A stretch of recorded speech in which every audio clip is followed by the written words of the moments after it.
Ela perdeu a casa, mas não perdeu um sonho. Era isso que, de algum modo, mantinha Amélia em pé nas manhãs frias. Um fio fino, quase invisível, que vinha daquelas 3 noites iguais, em que João Pedro voltava, não com voz de milagre, mas com a pouca clareza dos que já se foram e sabem das coisas que os vivos ainda não viram. Procura onde a madeira conta o segredo, ele dizia, e a frase vinha como se tivesse sido arrancada do próprio assoalho onde os dois tinham passado tanto tempo. O trailer cheirava a cozinha meia lavada, a querosene e mofo. Nas paredes, pregadas com fita e pregos tortos, ficavam retalhos de papel que lembravam outras vidas, uma foto que o sol quase apagara, um calendário de loja com bichos devenhados, uma toalha remendada que fora do lar de antes. À noite, quando o zinco rangia com a chuva e o vento passava pelas frestas como se papéis viessem visitar a casa, Amélia acendia a lamparina e deixava a chama tremer sobre o aço da mesa, como quem medita com um moinho de luz pequeno demais para todo o passado. Ela tinha 52 anos, mãos com as palmas sulcadas pelo trabalho no terreiro e dedos que sempre lembravam como mexer com cordas, com cavalos e com pequenos concertos. Era uma mulher de corpo cansado, mas com olhos que guardavam as travessuras de uma juventude que crescera em roça. Perdera João Pedro no ano passado.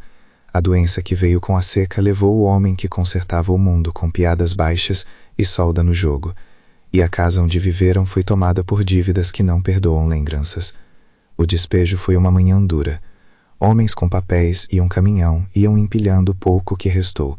Uma senhora da vila, Dona Bem-vinda, passou com a boca apertada, sacudindo a cabeça como quem dissesse a sentença final sem dizer uma palavra. Desde então, Amélia dormia no trailer estacionado atrás de onde a casa ficara, vila. À noite, as paredes metálicas guardavam ruídos. O rangido das tábuas do trailer soava por vezes, como um sussurro de madeira que ainda sabia segredos. Nos primeiros sonhos, João Pedro vinha com o rosto nublado, sorrindo e um pouco triste, segurando uma mão que já não existia. Ele não pedia nada. Só repetia como se fosse um costurar de palavras. Procura onde a madeira conta o segredo. Na segunda noite, a cena vinha com mais detalhes. A casa antiga, o celeiro, uma luz amarelada que entrava pela fresta da porta. Na terceira noite, Amélia acordou suando, com as mãos no peito, como se tivesse corrido por um caminho que ninguém mais via. A frase soou definitiva. Não promessa, mas inclinação. Ela nunca fora de crer em presságios. Nunca acreditara que sonhos garantem riqueza. Mas havia algo prático naqueles sonhos. A madeira rangia, e madeira que range esconde frestas. E frestas podem esconder coisas que não se perdem por acaso. Era um raciocínio simples, nascido da vida no campo, onde tudo que funciona tem alguma razão de ser. No dia seguinte ao terceiro sonho, com a lamparina ainda morna na mesa, Amélia levantou, enfiou as mãos no avental, pegou um velho canivete e começou a passar os dedos pelos assoalhos do trailer. Procurou onde as tábuas não encaixavam bem, onde o prego estava frouxo, onde a poeira fazia montinho. Se essa história está falando com você, fica comigo até o final. A pequena busca de uma mulher comum vai mostrar que sonho às vezes é motor, não milagre. Foi assim que começou. Primeiro a hesitação, e depois a coragem de quem tem medo, mas prefere agir. Havia poucas tábuas soltas no trailer. A maioria estava colada com tempo e martelo, mas uma, perto do canto onde o sofá dobrava, proferiu um som diferente quando Amélia passou a unha por baixo. Um leve estalo, uma nota quebrada no conjunto. Ela ajoelhou no piso frio, apoiou a palma e empurrou. O prego resistiu um pouco, soltou o ferrão. O ar que veio do vão cheirou a mofo antigo e tempo, como quando se abre uma caixa que ficou fechada por anos. Ao levantar a tábua, uma nuvem de pó se ergueu e Amélia tossiu, os olhos ardendo. A caixa era pequena, escura pelo tempo, de madeira igualmente envelhecida. Dentro, secos e moles como se tivessem sido feitos do próprio caçado, havia envelopes amarelados, cartas juntadas por um fio de seda, e um envelope maior, reforçado, com um peso que não era apenas de papel. Havia moedas e notas dobradas, guardadas com a paciência de quem conta e esconde. As cartas, ao primeiro contato com a luz, abriram-se como flores murchas. Em uma delas, O nome Esmeralda surgia em tinta desbotada. Em um canto, uma data, 1938. Havia também uma fotografia dobrada, de um homem jovem ao lado de um cavalo, imagem que fez Amélia prender a respiração, como se tivesse recebido um golpe suave no peito. Ela sentou no chão do trailer, com a caixa no colo, e as mãos tremendo como folhas. O envelope maior tinha algumas notas. O conjunto não era muito, mas para alguém que vivera semanas sem poder trocar o pneu do carro, aquelas cédulas tinham o peso de uma provisão inesperada. Ainda assim, o primeiro movimento de Amélia foi de recuo. A moralidade surgia ali, como um vizinho que bate à porta. Quem era o dono? Por que aquilo estava ali? Será que pertencia a alguém ainda vivo? A noção de fortuna escondida fez-se pequena diante dos nomes e das datas. Para ela, era recurso para consertar o trailer, para pagar remédios, para acalmar as noites de inquietação. Para outro, poderia ser memória, a única herança que restara. Enquanto o medo de fazer algo errado crescia, uma lembrança a segurou. João Pedro, homem prático até o fim, uma vez disse que não se mexe no que não é seu. Ele carregava consigo uma rigidez honesta, como quem foi acostumado a dividir o que tinha empregado e a devolver uma enxada quando a tomou emprestada. Amélia não queria trair o nome do marido. A lembrança desse código simples apertou-se contra o peito dela. A caixa no colo queimava de possibilidades e de dúvidas. A vida na vila não ajudava. As bocas que falavam eram muitas, e ninguém parecia contar toda a história, apenas a versão que mais confortava quem falava. Dona Bem-vinda, cuja língua era uma peneira sem fundo, tinha sido discreta durante o despejo, mas não demorou para que surgissem comentários. Coitada, devia ter cuidado, quem guarda o que é de outro. A igreja, pequena, mantinha o padre Justino, homem de fala modesta e de olhos cansados, que visitava às vezes com pães na sacola e um acordo de silêncio que não era totalmente silêncio. Havia, por outro lado, jovens que passavam rindo, adolescentes que achavam natural o espanto, e o moleiro, Julião, que sempre tinha um café quente e uma história para contar. Se a caixa tivesse sido encontrada na rua, talvez ninguém olhasse com surpresa, mas dentro do trailer, oculto debaixo de tábuas que rangem, o achado tomou uma proporção íntima. Amélia sentia os olhos da vila mesmo quando estava sozinha. Aquele estado de vigilância é peculiar de lugares pequenos. Ela usou o dinheiro da nota mais velha para comprar sacos de açúcar e para pegar o remédio do vizinho, e depois sentou-se com as cartas espalhadas, lendo palavras escritas com uma caligrafia que tremia de saudade. Havia versos baratos, pedidos, pequenos planos que nunca prosperaram. Esmeralda apareceu em todas as páginas, com uma presença mais forte que a tinta, um nome que, naquela vila, não era estranho, mas que agora vinha de outra época. Na manhã seguinte à descoberta, enquanto Amélia ainda tentava colocar as peças do dilema em ordem, o som das ferraduras veio pela estrada, um ruído firme, repetido, como pontadas num sino velho. Não era exatamente comum ver cavalos soltos, mas as cercas estavam desgastadas, e havia sempre algum animal que escapava dos currais quando a fome apertava. Ela espiou pela janela do trailer, enxergando a manhã embaçada. No pasto, uma sombra, grande e esguia, caminhava com o casco ritmado. O animal não era de um branco limpo, estava coberto de pó e com uma juba que já fora bem cuidada. Havia na sua mirada alguma coisa selvagem ainda. Um dia talvez tivera domador, talvez não. Mas também havia fome e cansaço. Os cavalos haviam feito parte da vida de Amélia desde menina. João Pedro era homem que entendia deles, cuidava, ferrava, conduzia. Ao ver o animal solitário, algo dentro dela mexeu. Não era superstição, era prática. Animais perdidos costumam obedecer à mão que oferece comida e calma. Ela pegou um resto de pão, envolveu numa flanela e saiu por entre capins, com a caixa das cartas ainda prensada contra o corpo, como se pudesse escondê-la nos próprios passos. O cavalo teve a cautela dos que foram maltratados por donos novos ou por abandono. Chegou até a cerca com cabeça baixa, cheirando o ar. Amélia estendeu o pão sem pressa. O animal hesitou, com as narinas dilatadas, os olhos grandes brilhando. Ele lambeu o pão com cuidado, como se testasse se o gesto era africano. Não houve violência, não houve controle. Amélia falou baixo, palavras que eram mais música do que ordem, e deixou que as mãos fizessem aquilo que as mãos sabem: tocar o pelo, sentir o aquecimento e estabelecer a presença. A linguagem era simples: ração, calma, repetição. Chamou-lhe Sombra, porque ele parecia feito de sombra ao atravessar a névoa. Nos primeiros dias, Sombra não permitiu que se aproximassem muito. Partia ao menor sinal de pressa. Amélia chegava ao pasto toda manhã com um saco de milho e um bom pedaço de pão. Lentamente, por repetição e paciência, o cavalo começou a associar aquele corpo humano à comida e à ausência de ameaça. Havia, naquele processo, uma beleza silenciosa.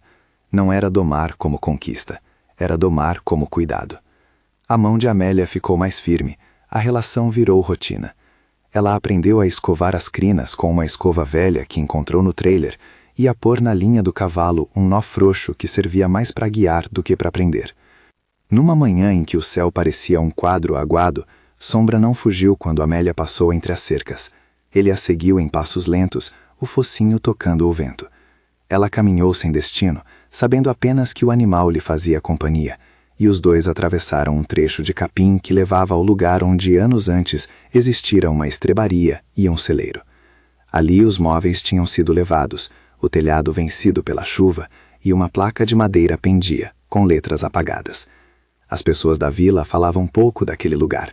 Era um espaço que vivia de memórias, marcado por tempos em que trabalho com gado significava comida na mesa. Sombra parou junto a um brinco de madeira que ainda estava cravado no chão. Amélia olhou ao redor. Havia um amontoado de tábuas, seções de muro caído, um espaço onde a terra parecia mais fundo. O cavalo cheirou, bufou e, com um movimento delicado, tirou com o casco a cobertura de folhas acumuladas. Ali, meio coberto, estava um banco velho, e sob o banco, uma tábua mais solta que as outras. A mão de Amélia tremeu quando se agachou. Tudo aquilo cheirava a abandono e segredo. O lugar parecia destinado a esconder coisas pequenas e grandes. Ela lembrou de João Pedro dizendo, vezes sem conta, que as coisas boas e ruins tendem a ser guardadas no mesmo lugar, no homem, na casa, no casaco esquecido. Levou de novo a lembrança daquele sonho até seus dedos. A mão buscou a tábua, levantou com cuidado e encontrou. Não uma caixa desta vez, mas um espaço onde alguém já havia escondido algo e depois esquecido. O pó subiu e o ar trouxe uma sensação de tempo parado. Amélia enfiou a mão no vão e sentiu o frio de metal e o volume de algo embrulhado em pano. Tirou-o, limpou e viu, com o coração cuspindo palavras, que se tratava de uma carteira de couro quebrada, um maço de cartas atadas com barbante e, por baixo, um envelope grosso que parecia prometer algo que, de novo, não era ostentoso, mas suficiente. Ao voltar para o trailer com Sombra seguindo ao lado como se fosse um voluntário da sorte, Amélia percebeu que a presença do cavalo trouxera à tona algo que a madeira já indicava. Havia vida que insistia em se manter oculta, memórias que alguém havia querido proteger. O animal, nesse sentido, não havia levado milagrosamente ninguém até a fortuna. Ele apenas esteve presente no caminho que Amélia resolveu tomar. Era companhia, sinal de que o mundo não era tão fechado quanto parecia. Para ela, Sombra se tornara instrumento e conforto, e o laço que se formava entre ambos tinha a paciência das coisas que se recuperam. De volta ao trailer, Amélia espalhou as cartas e as fotos sobre a mesa de metal. Em algumas folhas havia poesia barata, noutras, contas velhas e recados com nomes de remédios. As datas oscilavam pelo tempo, e em muitas, Esmeralda aparecia como destinatária, um amor que talvez tivesse sido interrompido por guerras, por migrações, por mortes. Havia uma carta com o selo gasto e uma caligrafia que pedia paciência. E havia também, dobrado, um papel que explicava por que aquelas notas haviam sido guardadas, pequenas economias, juntadas ao longo de anos, para um conserto, para um pagamento, para algo importante demais para ser entregue às pressas. Amélia passou o dedo por uma letra que dizia, em tinta quase apagada, para quando o mundo ficar de novo moreno. A frase soou para ela como promessa e desculpa. Era difícil imaginar quem fora Esmeralda. Era mais difícil ainda imaginar quem escondera o dinheiro e por quê. O envelope com as moedas tinha notas dobradas de valor moderado. Não era uma fortuna que permitisse mudar a vida a ponto de derrubar o trailer. Era um recurso que conferia dignidade. Podiam trocar o telhado torto por telhas novas, consertar o fogão que escapulia fumaça, pagar uma parte da conta do hospital que um dia poderia aparecer.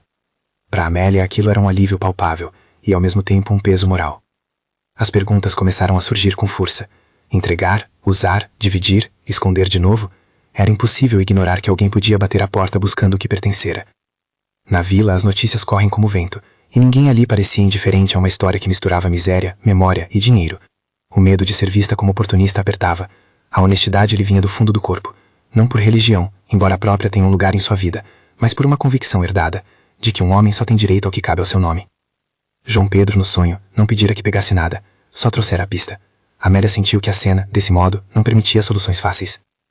Nos dias que seguiram, Sombra permaneceu ao redor do trailer. A presença do cavalo abriu um espaço social. Vizinhos começaram a aparecer com desculpas. Alguém trouxe um balde de água e comentou que vira o cavalo rondando a estrada desde a noite anterior. Julião, o moleiro, aproximou-se com cuidado e, ao ver as cartas sobre a mesa, ficou alguns minutos em silêncio. Isso pertence a alguém, disse por fim, não como acusação, mas para colocar a pergunta no ar. O nome Esmeralda o fez franzir a testa. Conheço esse nome, murmurou. Antiga família.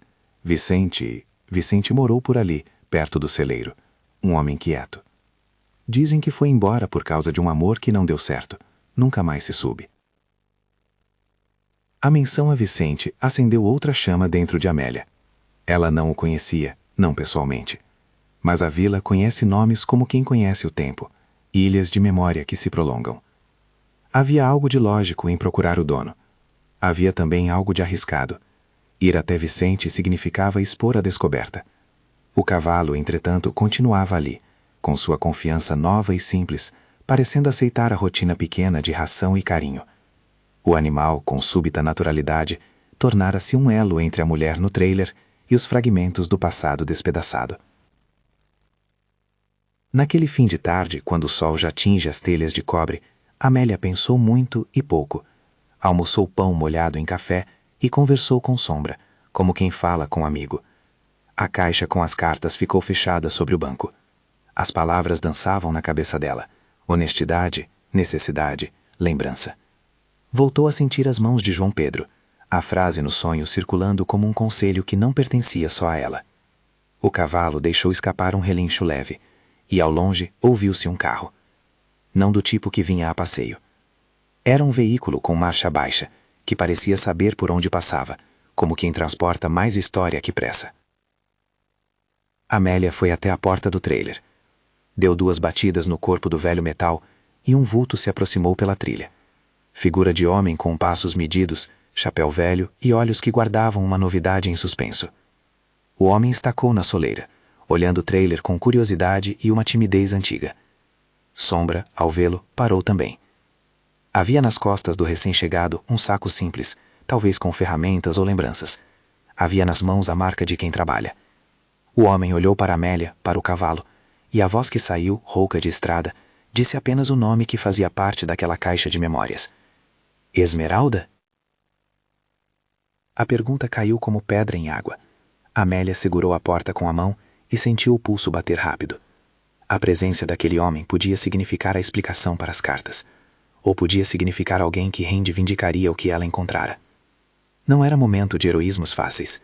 Era momento de ver a face humana do outro lado da história. Havia vergonha em sentir-se surpresa e alívio, ao mesmo tempo, por não conhecer o fim daquela história. E havia, sobretudo, a sensação de que a decisão, quando viesse, não seria somente dela.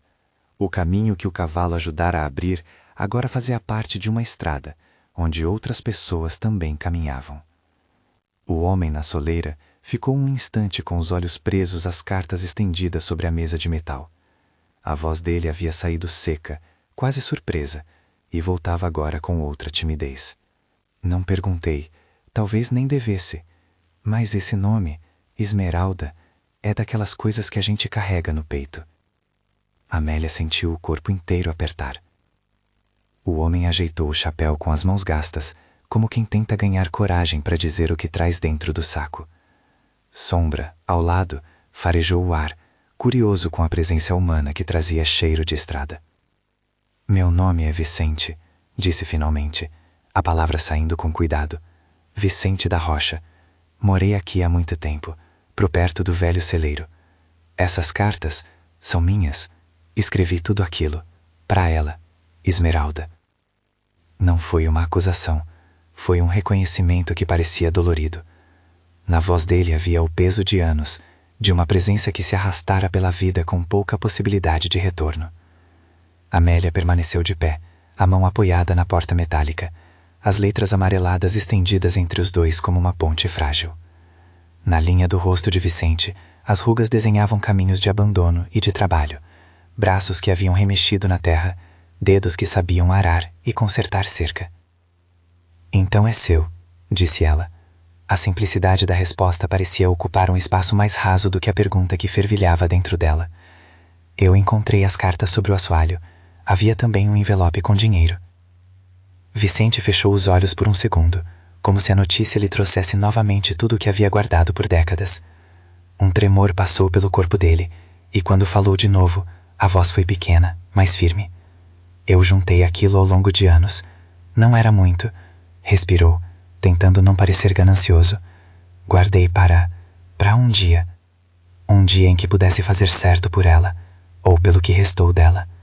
Mas a vida me levou para longe, e eu acabei voltando tarde demais.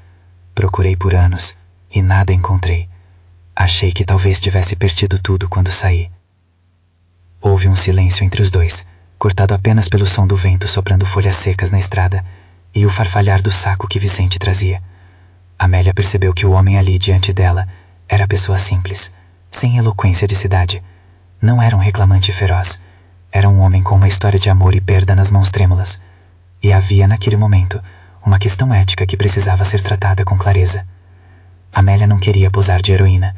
Também não queria ferir a dignidade daquele que havia escrito aquelas palavras. Não levei todo o dinheiro, disse ela, com a verdade sobre os dedos. Usei um pouco para remédio e mantimentos quando precisei. Não escondi nada. E eu não quis decidir sozinha. Achei que era certo chamar quem tivesse ligação com isso. A pequena confissão fez o rosto de Vicente se fechar por um segundo. Um fardo de vergonha passou por ele ao lembrar que poderia reclamar tudo de volta. Mas havia também um alívio. As coisas agora estavam expostas à luz, e a honestidade tinha começado a funcionar como freio. Não quero que isso vire briga, falou Vicente. Nem quero que essa história afaste você da vila. Se eu puder recuperar só as cartas, já me bastaria. Mas também sei que você precisa. Amélia observou as mãos dele, manchadas de terra e com unhas quebradas, mãos de quem vivera enterrando raízes. Era impossível não ouvir ali o eco do trabalho e da pobreza. E havia, além disso, uma necessidade prática. O envelope continha notas suficientes para comprar telhas, para pagar um pouco do conserto do jipe e para comprar remédios sem mortificar a dignidade de quem os usa. Não era fortuna, era sustento. Assim que falou, sentiu no rosto a mesma honestidade que o marido sempre cobrara. Proponho que dividamos, disse, sem teatralidade. O dinheiro que sobrar, dividimos. Você fica com as cartas. Eu preciso do resto para ajeitar o telhado e cuidar do que é urgente aqui. E, se quiser, pode ficar um tempo. A comida e o cavalo vêm todo dia. Não precisa ter pressa para ir embora. Vicente olhou para a sombra, que mastigava um pouco de milho ao pé do trailer, e um riso curto escapou-lhe. Eu não sou de fazer cerimônia, respondeu. Mas não quero que ninguém pense que vim aqui com qualquer intenção ruim. A minha vida foi feita de idas e vindas. Talvez seja tempo de ficar, se a vila permitir. A conversa se alongou por horas, de modo que a tarde foi mergulhando em cores quentes.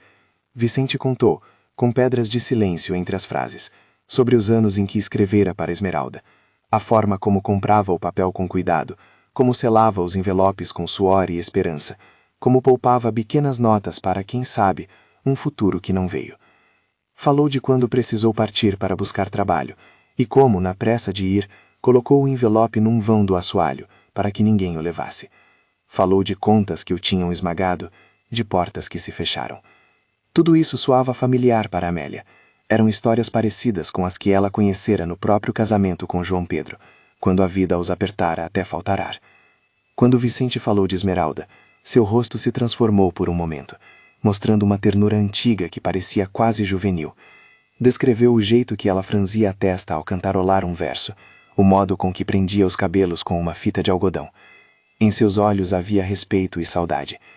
Para Amélia, que guardava um amor que já era silêncio, aquilo era mais uma prova de humanidade do que de propriedade. Ao anoitecer, com lamparina acesa e o cheiro de café recém-passado enchendo o ar, decidiram que iriam contar a história ao padre Justino e a alguns vizinhos confiáveis. Não por formalidade judicial, isso poderia ser uma via, se necessário, mas para que a vila assistisse à resolução e impedisse que boatos corroessem o que a honestidade começava a construir. Havia, em pequenos lugares como aquele, uma justiça que funcionava quando a comunidade via e aprovava. Era um freio contra suspeitas e uma forma de preservar o nome das pessoas envolvidas. Padre Justino ouviu a história no dia seguinte. Veio com um pão na sacola e uma expressão de cuidado. Colocou as cartas sobre a mesa e passou os dedos por cima, respeitoso. Memórias não são dinheiro, disse ele, com calma. São mais frágeis e valiosas. Mas há também responsabilidade sobre quem vive hoje. Se houve uso para o necessário e a intenção foi honesta, temos de compartilhar a decisão. Surgiram um encontro na praça com alguns representantes. Julião, Dona Bem-vinda, um jovem que conheça de contabilidade, Ana, a professora da escola, e você, Vicente. A ideia de tornar público o desfecho deixou Amélia inquieta. Ela temia os olhos dos outros, as voltas de língua, o julgamento que poderia vir com o óbvio. Mas entendeu que a transparência poderia transformar suspeita em solidariedade. No pequeno encontro da praça, os bancos foram ocupados por rostos conhecidos. Dona Bem-vinda, com seu lenço tão bem passado, olhou para Amélia com uma expressão difícil de decifrar. Julião trouxe café, Ana, a professora, trouxe um caderno. Jovens se aglomeraram curiosos. O ar estava tenso, porém digno. Vicente falou primeiro, sem rodeios. Contei o que aconteceu, as cartas e o envelope foram mostrados. Ele explicou que aquelas cartas eram sua história, que guardara o dinheiro por achar que precisava esperar o momento certo, mas que, ao perder o lugar e voltar, já não lembrava onde havia deixado tudo. Dona Bem-vinda foi direta. E você, Dona Amélia, por que usou parte do dinheiro? Amélia olhou para os vizinhos, sentiu o rosto esquentar e respondeu com honestidade. Usei uma parte pequena, para remédio e para pagar dívida urgente. Não foi fácil admitir, mas não queria mentir. Preferi que todos soubessem. Foi preciso algum tempo e algumas perguntas antes que a vila encontrasse um acordo. Ana, com sua letra calma, propôs algo prático. Que se fizesse um inventário do dinheiro, contando cada nota sob a supervisão de um representante da comunidade. Que metade do que sobrasse fosse entregue a Vicente, e a outra metade usada para consertos no trailer e numa pequena poupança de emergência. Que as cartas permanecessem em posse de Vicente, mas que fossem digitalizadas, e uma cópia ficasse na escola e outra na igreja, para preservar a memória. Isso vai além do dinheiro, explicou Ana, com empatia. Essas cartas contam uma parte da história da vila. Devem ser preservadas. Houve resistência pequena. Alguns temiam que dividir o que restava desse modo fosse injusto. Mas a ideia de transparência e de uso prático convenceu. O padre Justino trouxe consigo o tom que a ocasião pedia, não como juiz, mas como testemunha da boa-fé. Ele estava menos interessado em legalidades do que em resolver aquilo de maneira que as pessoas conservassem a sua dignidade. No fim, contaram o envelope na mesa da escola, com Ana e Julião cuidando. As notas não eram muitas. Contabilizadas, haviam para pagar o telhado, comprar algumas telhas e deixar um fundo de reserva para remédios e para pequenos imprevistos, juntamente com uma quantia que Vicente poderia usar para a vida dele.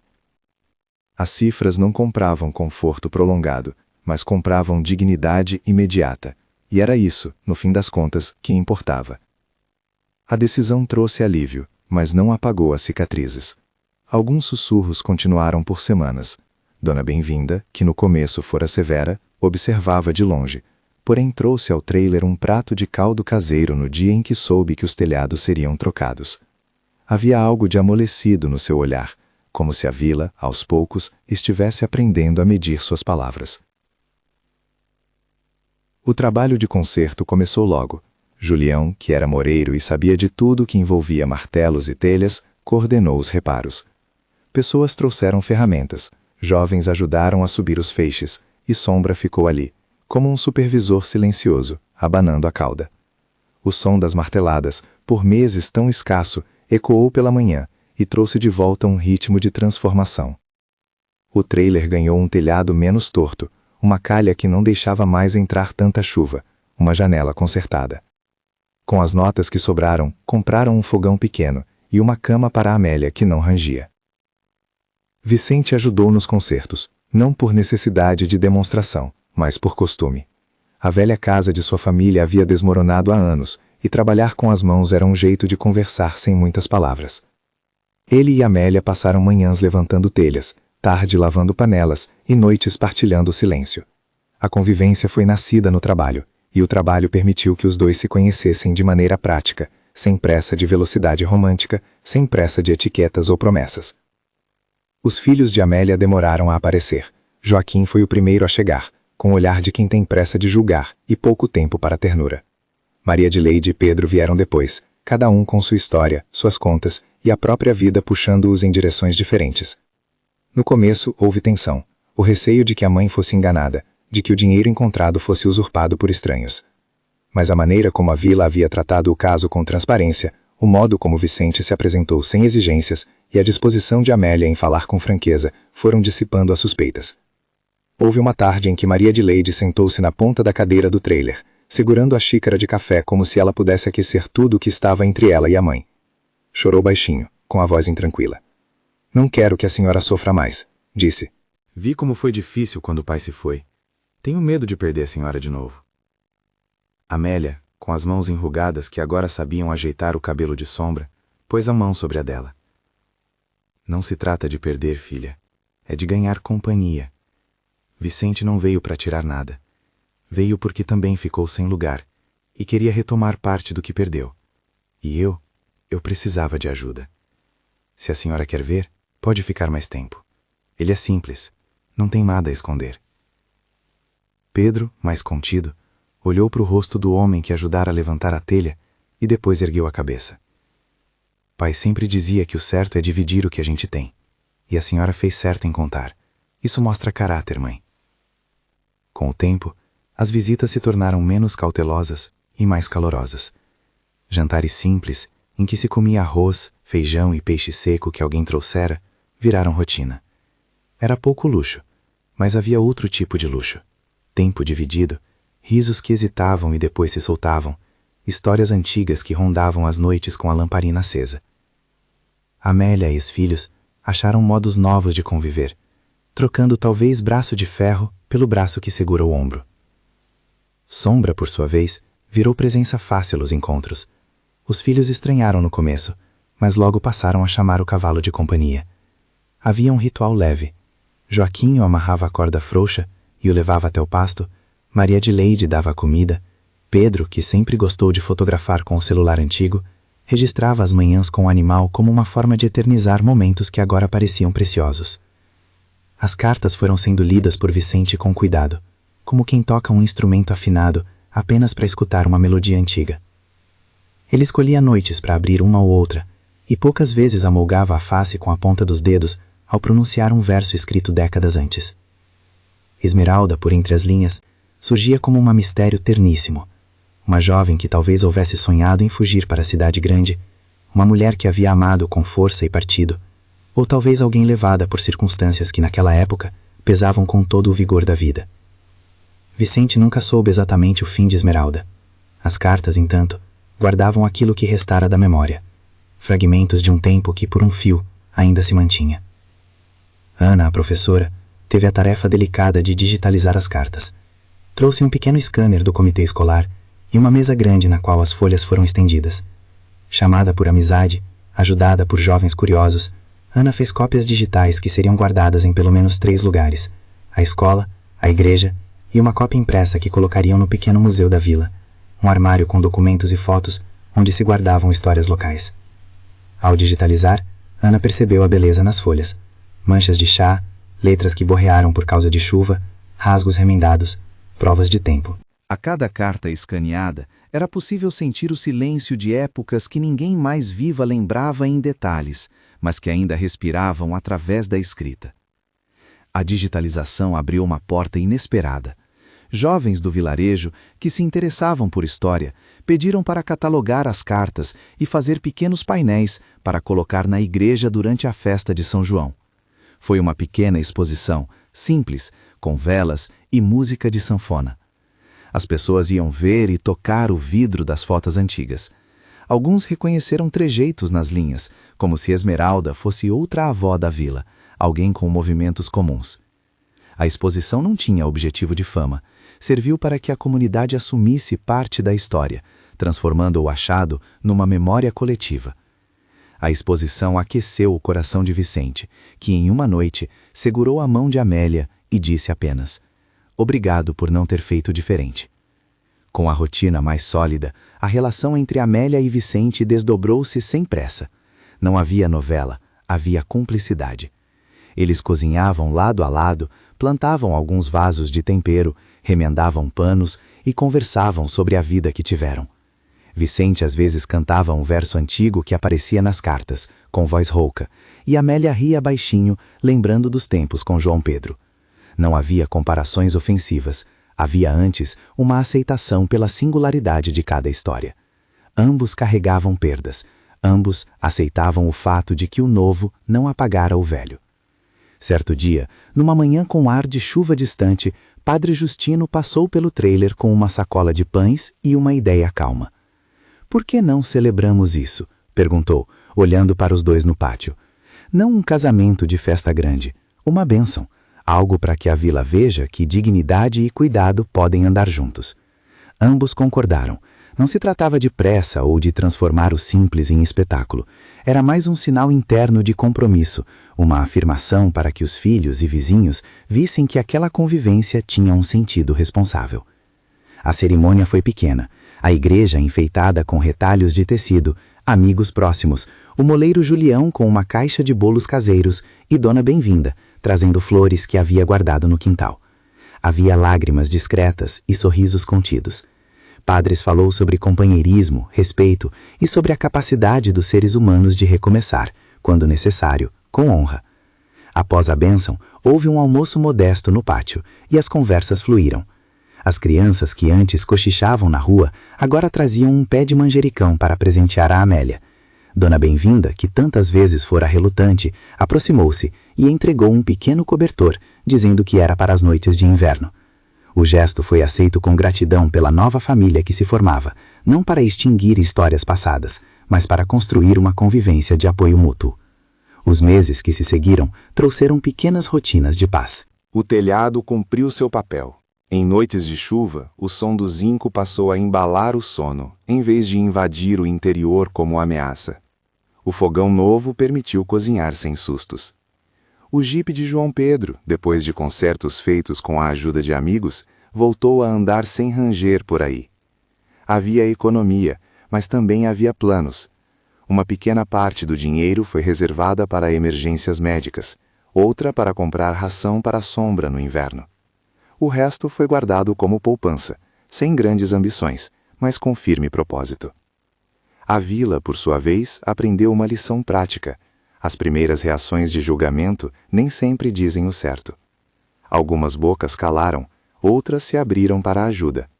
O que antes era apenas notícia de salão, virou uma lição contada nas rodas de café, que a honestidade tem valor e que dividir não empobrece, mas cria laços. O caso das cartas e do envelope entrou nas conversas como um exemplo concreto de como uma decisão assente na verdade e na partilha pode curar feridas sociais. Os filhos de Amélia, com o tempo, mudaram a postura de suspeita para suporte. Maria de Leide passou a visitar com frequência, trazendo guloseimas e conselhos. Joaquinho, que era mais de ação, ajudava nos reparos. Pedro passou a fazer pequenos concertos elétricos e, quando podia, levava o jipe para uma volta, trazendo de volta o riso que João Pedro costumava provocar. Houve discussões, como sempre há em família, mas havia também um novo terreno de respeito. Amélia descobriu que reaproximações se constroem com presença e escuta, não com exigências. Vicente, por sua vez, reconectou-se com o vizinho mais velho do outro lado do campo, que guardava histórias de quando a vila era mais povoada. Às vezes participava da missa, e em outras tardes ia ao moinho de Julião, apenas para ouvir alguém falar de trabalho. Não havia pressa de reivindicar o passado. Havia apenas a vontade de viver o presente com dignidade. Os documentos digitalizados foram guardados com acesso público na escola. As cartas, em sua forma física, ficaram sob a guarda de Vicente, com reproduções encadernadas na igreja. Ana, que liderou a digitalização, sugeriu que as crianças das séries finais lessem trechos e escrevessem reflexões, uma maneira de passar adiante memórias e empatia. As reflexões das crianças foram, em muitos sentidos, as mais puras.